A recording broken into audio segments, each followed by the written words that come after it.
Well, to the news now that an Australian billionaire investor has warned that artificial intelligence will rapidly wipe out large parts of the white-collar workforce, pushing unemployment into double digits by 2030 and triggering a deep structural economic shock that governments and markets are ignoring.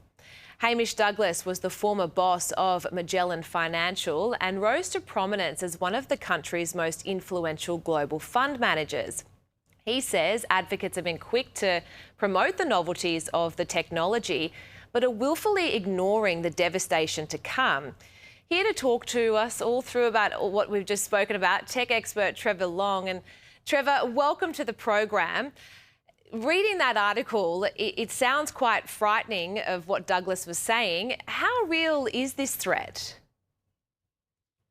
Yeah, good evening, Jamie. Look, I think there's a reality to the threat. There's no doubt about that. AI is an absolute game changer in every aspect of life almost. And I think we then need to look at it as a bit of a spectrum though. You know, there's I would call his prediction essentially doomsday. He's talking about, massive unemployment rates by 2030. We're talking that's less than 5 years away. There's no doubt that jobs are going to change. There's no doubt that some jobs won't exist. But will it happen in 5 years? Will it be as devastating as he's suggesting? Probably not. But if you're a business person, a business owner, and most importantly, a government, and you're not thinking about this today and doing forecasts and making plans, then that's the real problem that we've got is the people that are not showing any concern or any foresight into this change that's coming. So what sort of job losses are we talking about here? Is there particular sectors that you have in mind or particular demographics? I don't think there is at this point. I think obviously the kind of workers who are knowledge-based is what this biggest flag was raised today in this article, because essentially there's been a lot of people say, oh, the rise of AIs, just like when dishwashers were created or, any sort of machines. But it's a bit different because an AI can essentially have legal knowledge. Now, it doesn't have legal skill or legal standing, but it can have the knowledge. And if that takes away, call it paralegal, I'm not a lawyer in any sense, but if you take away, the hours of research required to find out a bit of information, and that creates a saving for a business. If you look at the kind of businesses that do, research, those things are very simple for AI to do because of the massive computing power. If you're using your hands and there are skills involved, we're not really talking about your business right now. But if you're using your brain and you can't quantify your personal skill over and above someone else in terms of your knowledge set, that's where some risks certainly exist with AI as it gets better. And Jamie, you got to remember, this AI stuff has gotten better in rapid rates over the last 2 years alone. Well, that's what I was about to ask you, is that there is often this narrative that we are moving ahead with AI far too rapidly. What do you think about that? We can't stop it. Governments can't stop it. What we have to accept, and it's a very silly analogy in some ways, but think about Uber. When Uber started, it was just the idea of sharing your ride, sharing a car. And then they realised they could probably do the taxi service better than anywhere else.